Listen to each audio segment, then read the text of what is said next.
convidado de nossas histórias hoje é o empresário Alcides Debus, fundador e diretor da rede de lojas de moda feminina Rabush e presidente da CDL de Porto Alegre. O moderno varejo é uma amostra da rápida evolução da tecnologia, que hoje permite entrar e sair de uma loja física, levando o que se deseja sem necessidade de passar pelo caixa, ou para comprar um carro sem sair do sofá da casa, nem para pegar o cartão de crédito. É isso, Alcides. O varejo é um dos vanguardistas, né, em matéria de tecnologia, junto, obviamente, da indústria que tem hoje o reconhecido programa da indústria 4.0. Né? Sim, olha, obrigado pelo convite, Afonso. Realmente eu tive já o prazer de constatar isso que você estava falando sobre essa automação toda no varejo. Em viagens para a China, Vale do Silício, Estados Unidos, NRF, então a gente tem contato com essa tecnologia toda que, enfim, vínhamos uns 10, 12 anos acompanhando essa promessa e hoje, já nos últimos 2 anos principalmente, a gente vê essa tecnologia toda já a serviço do cidadão, já facilitando a vida do consumidor. Conta um pouco como é que funciona, você viu na China, né? Como é que funciona esse novo sistema do varejo, né? Sim, eu tive a felicidade de visitar a sede do Alibaba na China. Que empresa é essa Alibaba? Alibaba é um grupo que trabalha com internet, venda pela internet. E é um grande player, um grande operador do mundo. Inclusive, eles vendem para cá, para todos os continentes do mundo, e inclusive com algum subsídio do governo chinês para que eles possam, né, comercializar seus produtos no mundo inteiro. E na sede deles, então, eu consegui ter acesso a esse tipo de conhecimento e ver numa rede de supermercado deles, que é o Rama, onde, numa determinada loja lá, nos artigos esportivos, o cidadão entrava, ele se identificava por biometria facial. Quer dizer, a identificação... o sistema está preparado para fazer uma identificação do cidadão pela biometria facial. Que é o mais moderno atualmente. Lê o rosto, já sabe que aquele cidadão está naquela loja. Aí ele se dirige aos produtos, ele escolhe uma embalagem, ele pega o produto, coloca na embalagem e se dirige para a porta.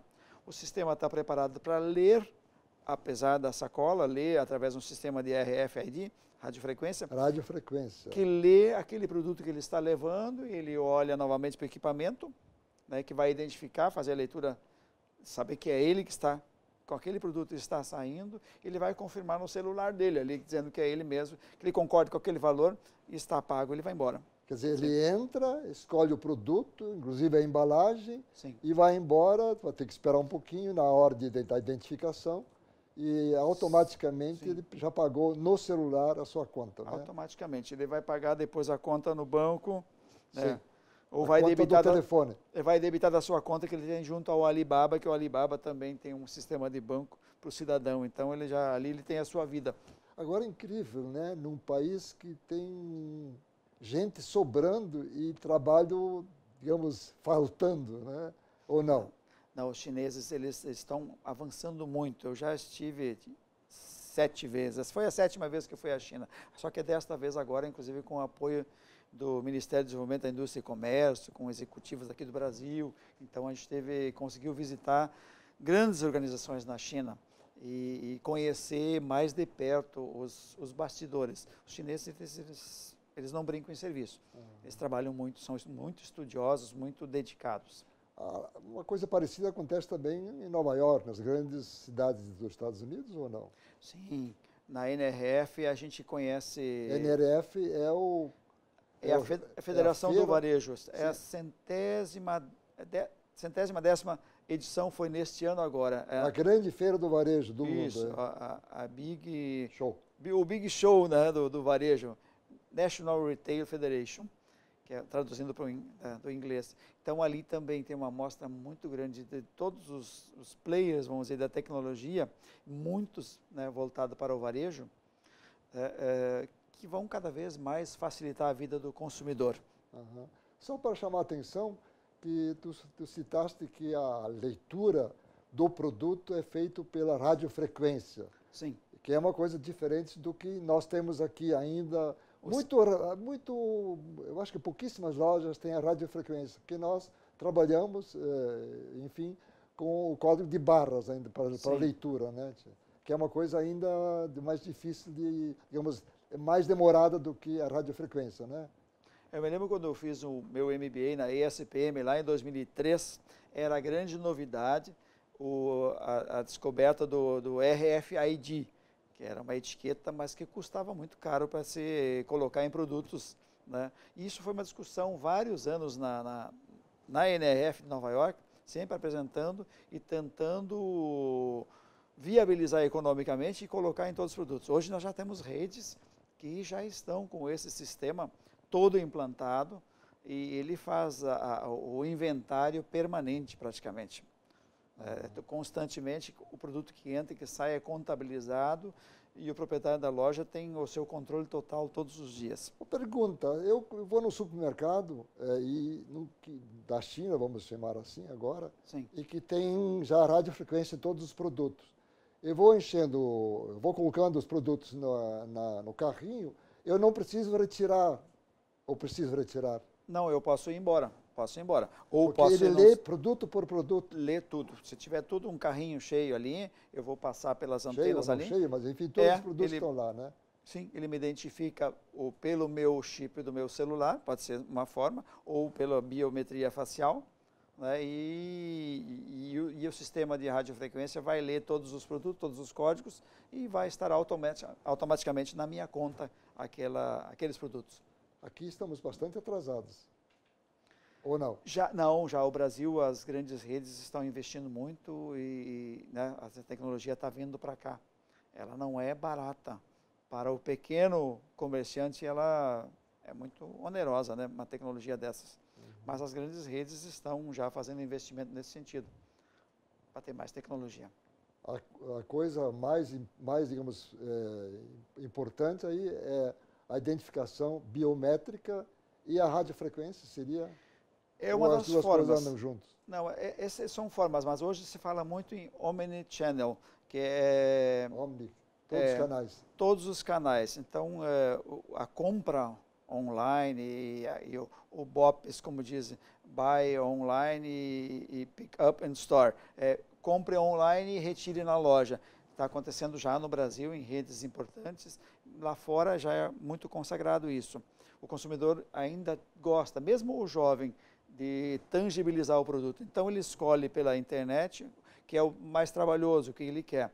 Ele faz a escolha, pode adquirir, principalmente commodities, produtos mais conhecidos, e depois ele só vai na loja e retira. Ou mesmo, como dizem, a prateleira é infinita. Se eu for numa loja, numa filial de uma loja, e vejo um determinado produto, mas ele não tem o meu número, eu posso fazer a compra naquele momento, dentro da loja, pagar, colocar no meu cartão junto com outras compras que eu estivesse fazendo naquele momento, e aquela peça que faltou, a loja vai me entregar no meu hotel ou na minha casa no dia seguinte ou num horário combinado.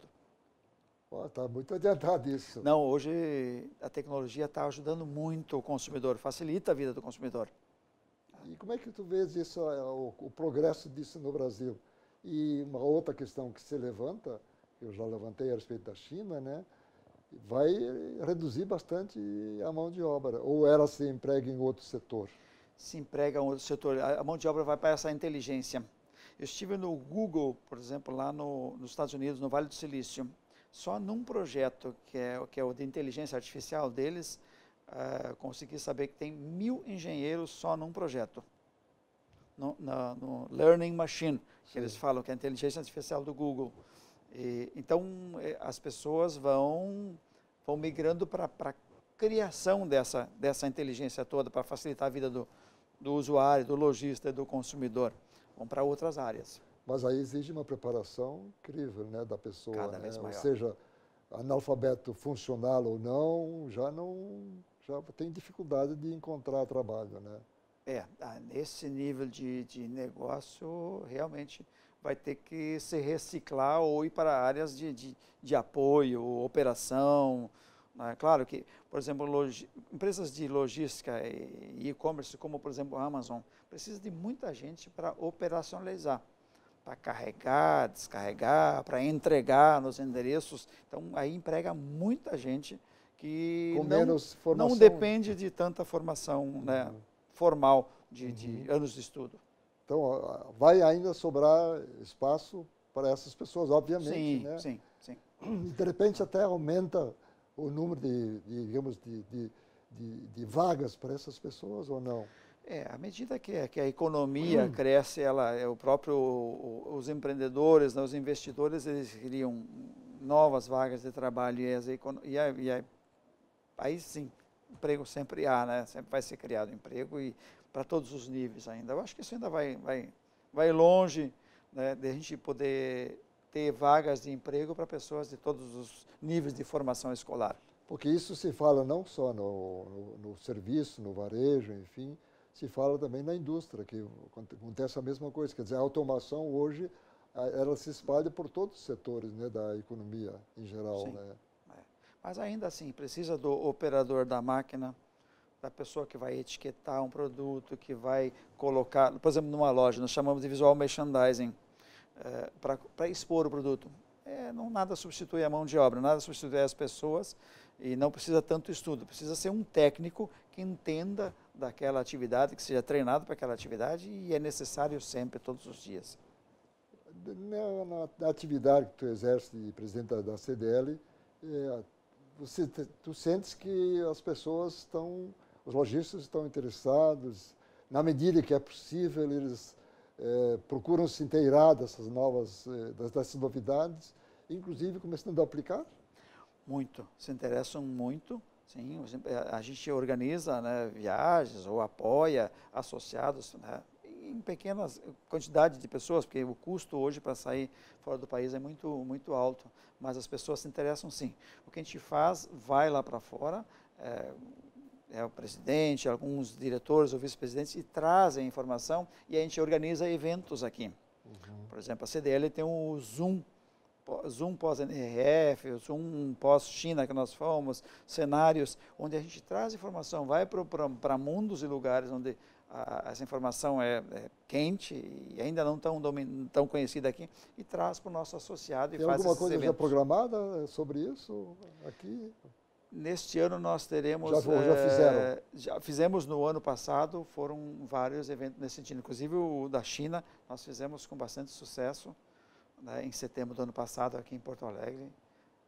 Quando a gente foi para essa visita, fomos para Xangai, fomos para Pequim e várias outras grandes cidades da China. Nós vamos fazer um intervalo e, na volta, nós vamos contar como é que tu chegaste a esse setor. Já foste funcionário da CE, já foste funcionário da Caixa Federal. Sim. E hoje é um empresário de sucesso com a rede de lojas de moda feminina. Nós fazemos um intervalo, não saia daí e voltamos a seguir.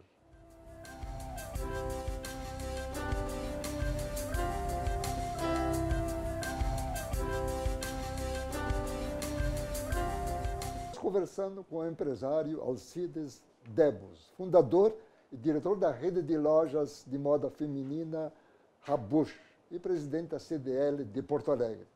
Neste bloco, nós vamos conversar um pouco sobre a história do Alcides. Como eu já falei, ele foi funcionário da CE, da Caixa Federal e hoje é um empresário de sucesso. Mas antes de falarmos da história dele, vamos olhar um pouco as fotos, que também já antecipam alguma coisa da sua história. É onde isso? Isso numa praia em Santa Catarina, sim, nos anos 80. Quer dizer, empresário também tira férias? 82, isso aí, em Santa Catarina, numa praia. Ainda não tinha loja? Ainda não tinha loja, eu era funcionário da Caixa Econômica Federal, estava em férias naquela época, a gente tirava férias. Tá certo. Né? Outra foto? Aí a minha formatura na graduação em Comércio Exterior na Unicinos, em 1985. Formado, portanto, em Administração de Empresas. Com habilitação em Comércio Exterior, né? sim. E aí? Olha só, isso aí é Caixa Federal, no Menino Deus.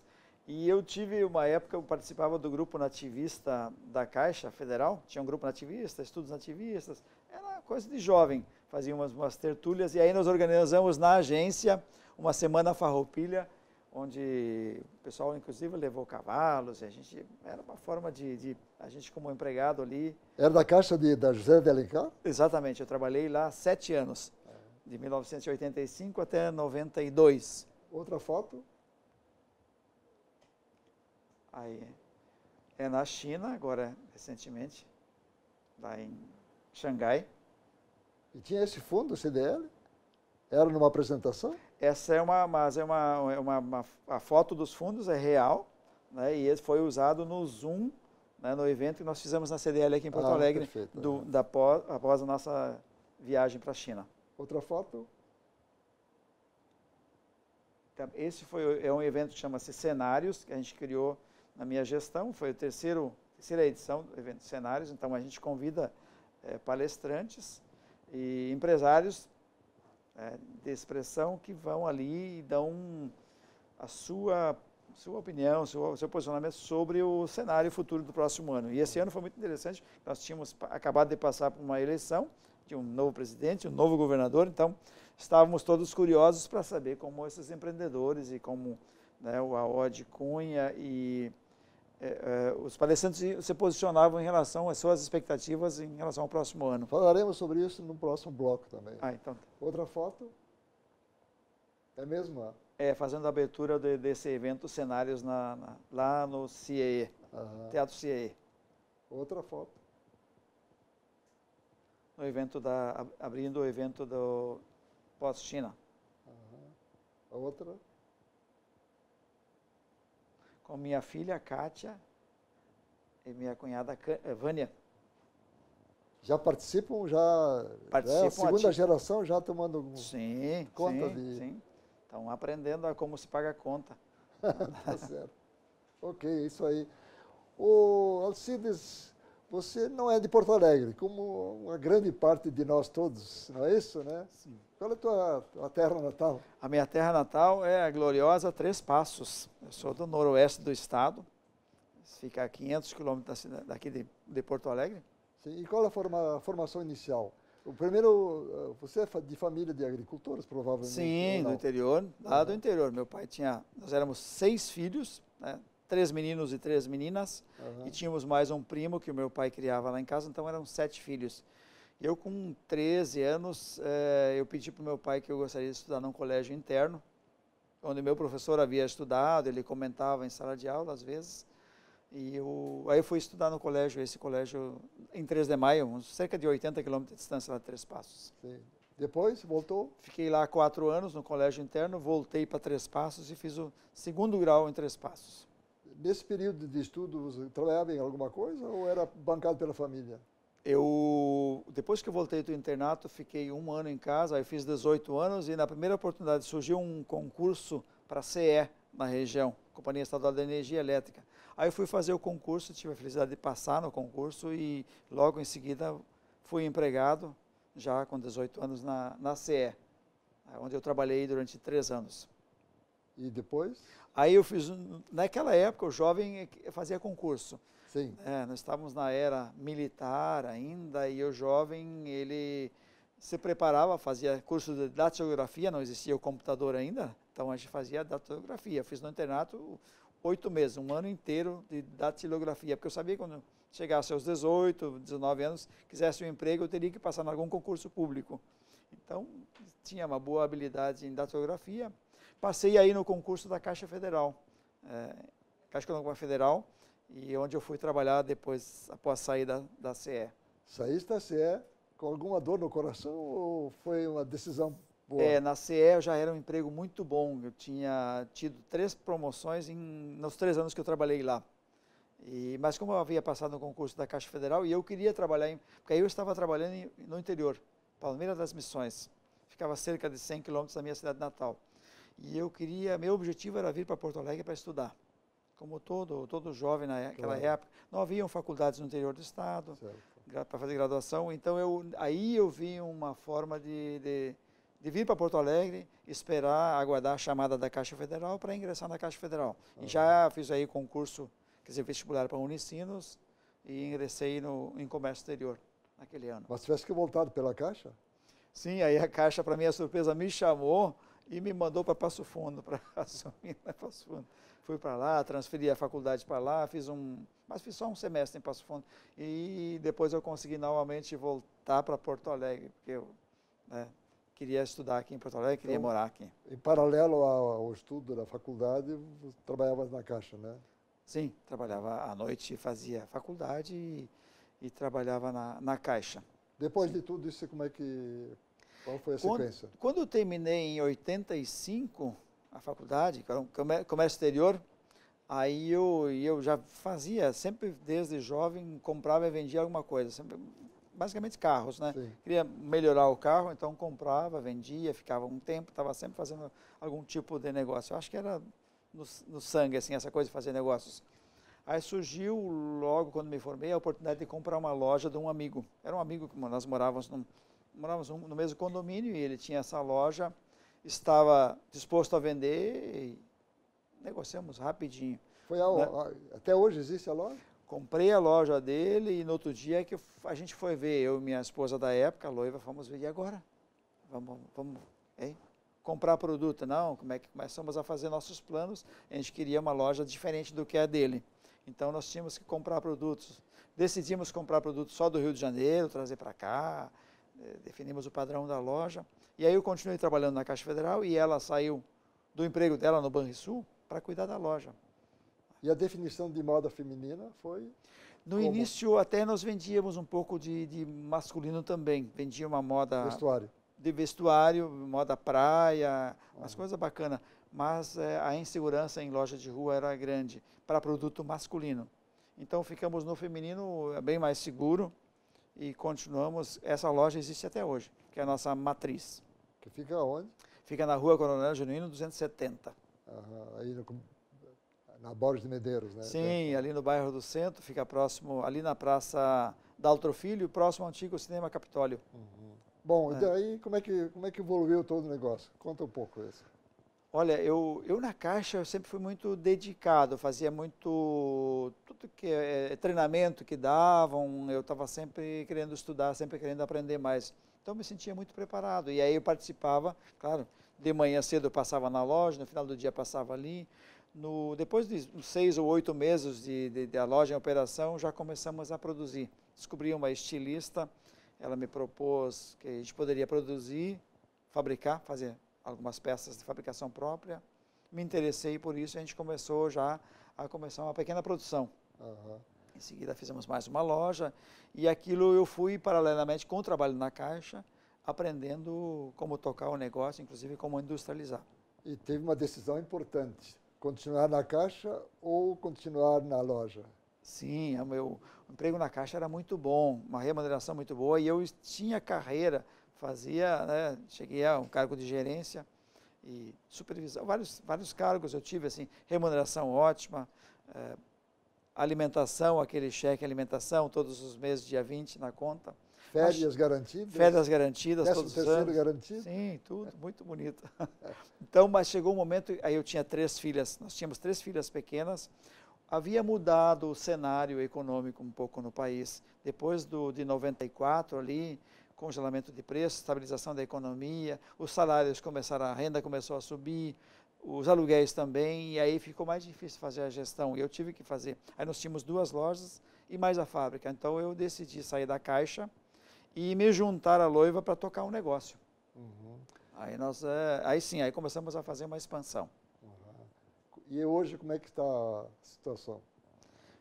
Sim, aí eu aprendi muito, né? Sair da Caixa com aquele frio na barriga, não tinha mais o salário, a remuneração todos os meses, então só tinha que trabalhar, tinha que fazer muito, estudar muito, fazer muitos cursos, entender muito desse negócio, especializar, participar de entidades. Desde então comecei a participar da Cindy Lojas, CDL, sempre buscando o conhecimento.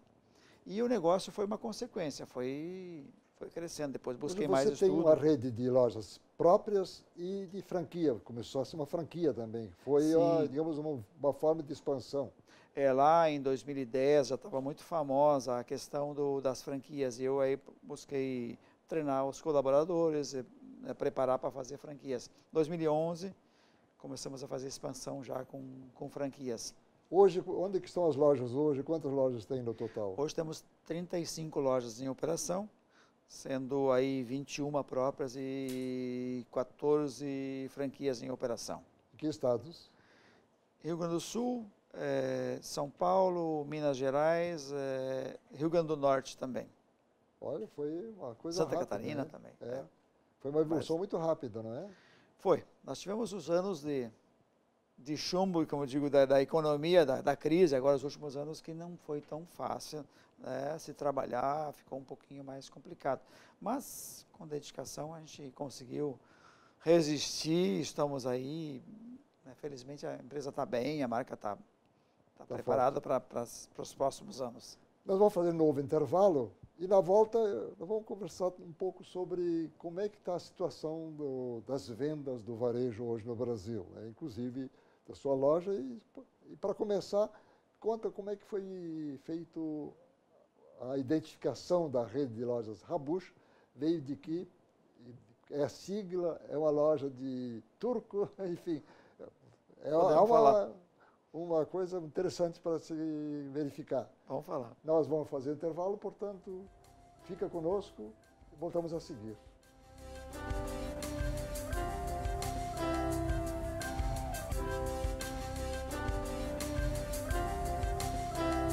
Estamos conversando com o empresário Alcides Debus, fundador e diretor da rede de lojas de moda feminina Habush, hoje presente em vários estados do Brasil, 35 unidades, e presidente da CDL de Porto Alegre. Vamos conversar um pouco sobre exatamente a liderança no meio lojista, né? Que está repetindo ou é a primeira gestão? Estou na segunda gestão. Segunda gestão já, né? E qual é a expectativa que existe? Como é que foi o Natal? Como é que foi esse verão? Melhorou a situação para os lojistas? O que sente na tua empresa a respeito desse assunto também? E a gente começa a identificar já alguns sinais de melhora. A confiança do consumidor está melhorando. Nós, entre a diretoria, por exemplo, da CDL de Porto Alegre, identificamos que o mês de janeiro já fechou com alguns números importantes, melhores do que no ano anterior. Então, está se desenhando um cenário aí de melhora, né, gradativa no varejo. O Natal foi melhor desse Natal? Ou nós, na nossa pesquisa, identificamos cerca de 4% de crescimento nominal. Ainda não é nada muito expressivo, mas pelo menos já não tivemos um decréscimo nas vendas. Você sente que há um represamento de compras por parte do consumidor ou não? De certa forma, sim. Eu gosto de perguntar para as pessoas, às vezes até no táxi, andando assim, e aí, como é que as pessoas estão comentando? Aí, normal é eu ouvir a expressão assim, as pessoas estão se segurando. Porque ainda há uma certa, claro que a confiança está aumentando, mas 96%, 96 pontos é diferente de 128 que nós tínhamos lá antes de 2014. Então, ainda falta muita gente se empregar. Nós ainda estamos falando de milhões de desempregados no Brasil que precisam ter renda para voltar a consumir, para a gente ter novamente um círculo virtuoso do consumo, né, no Brasil. Duas coisas. A primeira, quer dizer, para chegar ao nível de 2014, falta bastante, né? Ainda falta, sim. Claro que não posso generalizar, porque isso vai depender de qual o negócio, qual o setor, que tipo de conhecimento embarcado ele tem para tocar o seu negócio e adequar ao momento da economia. Do ponto de vista do trabalho, da renda, mesmo os que se empregam hoje estão numa situação, digamos, não tão positiva como antes, com carteira assinada. Tem muita gente que trabalha informalmente, outros trabalham todos desanimados de procurar emprego, são todas distinções que o IBGE faz na sua pesquisa, não é? Sim, estamos justamente num momento assim de bastante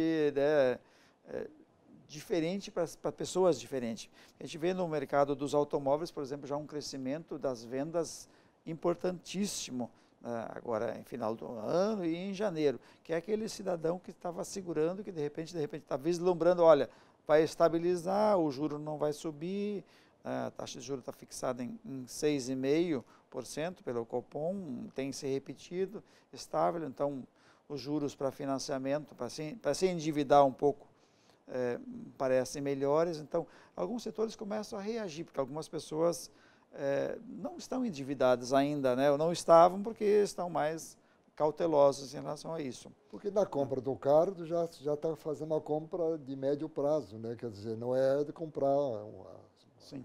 uma moça, uma senhora, comprar um vestido, enfim, né? Sim, que vai pagar em 2, 3 Uma vezes. bolsa. O automóvel já é normalmente, a não ser que a pessoa tire das economias, mas normalmente vai financiar uma parte, então é um investimento mais significativo. A propósito, nós não falamos sobre o nome, Habush. Habush. Habush. Então, onde é que surgiu o Habush da rede de lojas, né? Olha, eu era jovem, claro, quando eu comprei, nós compramos a primeira loja. Que idade tinha? Eu tinha 26, me parece, 26 anos. Aí ela tinha cheio de sonhos e conectado com aquele momento, né, do Brasil. Um pouquinho de misticismo, eu lia livro do Hermann Hesse, do Siddhartha, lia do Lobsang Rampa, aqueles médicos de Lhasa, Terceira Visão, lia sobre muitas coisas. E aí havia na televisão brasileira um mago lá em Minas, tal de Thomas Green Morton. E ele espalmava as mãos e fazia Ra. E se ouvia contar que os artistas da Globo, as pessoas iam para Minas, lá para BH, para fazer aquele passe de energia com o tal do mago. E aquilo era... A Baby Consuelo aparecia na TV e falava Ra. Inclusive lançou um LP cor-de-rosa, ela grávida acho que Pedro, o primeiro filho dela. E também na capa lá, escrito aquele Ra. E eu fui pesquisar o que é esse Ra, porque é forte, né? E, na verdade, vinha do deus Sol do Antigo Egito. Como os egípcios cultivavam muito essa coisa da energia, das pirâmides e tudo, então era um certo misticismo. E eu, naquele momento, eu tinha feito comércio exterior. No comércio exterior, com 2 cadeiras de marketing, tinha entendido um pouco de conceito assim, de marketing, de formação de marca, como, né? Então, eu digo, o Ra vai ter que fazer parte dessa minha marca. Mas eu queria também que tivesse alguma coisa do meu sobrenome, que é um sobrenome que não tem expressão. Ele é um sobrenome francês, mas no português a gente fala Debus. Então, ele não tem... seria. E aí, então, peguei o Ra, Bus, fui compondo, até surgiu o CH, Habush. Entre outros nomes, eu levei para as minhas colegas na Caixa Federal, que opinaram, todo mundo, não, o Habush. Então, aí foi dessa forma que nasceu. Entre vários outros que eu escrevi naquele dia. Tinha até o de pôr do sol, né, no começo. Né? Pôr do sol, tinha rabo de saia, tinha pano leve, outros nomes. Pano leve, uma cunhada minha adotou lá em Ijuí e tem uma loja muito bem sucedida até hoje lá. Inclusive a minha cliente na minha fábrica, porque eu também a Habush vende no atacado para lojistas do interior e de outros estados também.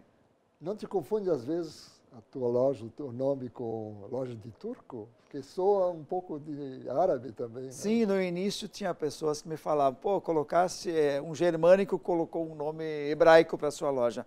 Mas com o tempo, e agora recentemente, com o advento da internet, fui ver que, pelo menos na Alemanha, tem uma família com esse sobrenome. Eu não podia nem imaginar isso. Essa minha montagem fosse até um sobrenome de uma família. Feito parênteses sobre o nome da loja, da rede de lojas, quais são, digamos, do ponto de vista da CDL, como é que está programando este ano, 2019? Sempre no começo do ano havia, acho que todos os anos, uma liquidação muito forte, liquida Porto Alegre. Vai acontecer de novo? Sim, CDL é líder nesse, vamos dizer, porque abre o calendário comercial, o Liquida Porto Alegre, ele já é tradicional, estamos na 23ª edição este ano, e sempre na época em fevereiro, que normalmente é o pior mês para o varejo de Porto Alegre. Foi criado naquela época, atrás, pelos lojistas, para ser um evento, um guarda-chuva de promoções, para dar um apoio para o lojista nessa época. Porque realmente é o mês mais curto em termos de dias, tem feriados, muitas vezes o carnaval acontece em fevereiro, e o porto-alegrense ele tem o hábito de sair, de ir para a praia, para as praias, ou viajar para o exterior, tirar férias. Então, sobram muito poucos consumidores de Porto Alegre. Então, esse evento, o Liquida Porto Alegre, ele se tornou uma marca muito forte e tem uma capacidade de atração, não só do Porto Alegrense, ele traz da grande Porto Alegre, das principais 14 cidades aqui do entorno, ele traz muitos consumidores. As pessoas se programam, acreditam, conhecem, sabem que realmente oferece muitas vantagens. Então, o consumidor ganha nessa época. Claro, o varejo abre mão das suas margens, o consumidor ganha e o conjunto sai fortalecido. Inclusive, alguns serviços também se agregam, né, ao Liquida Porto Alegre. Barbearia, fazem promoções, sim. Enfim, eu não lembro de outras épocas em que alguns serviços entravam, né? Tem muita força, está muito forte. Nós já estamos pensando em Guinness Book para esse evento, porque ele está com 23 anos. Neste ano, mais de 4.000 lojistas inscritos já. Né? Então, continua crescendo. A vantagem deste ano é que o carnaval é depois. É em começo de março, né? Sim, então o lojista também. Claro, as escolas, as aulas começam mais cedo, então aquelas famílias que têm filhos em idade escolar estarão já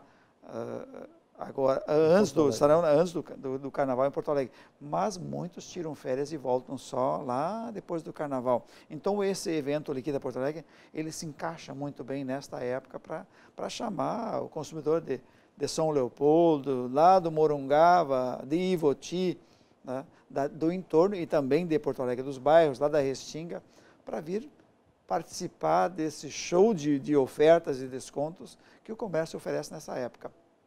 Deixa eu fazer uma pergunta, mais ou menos no final do programa, né?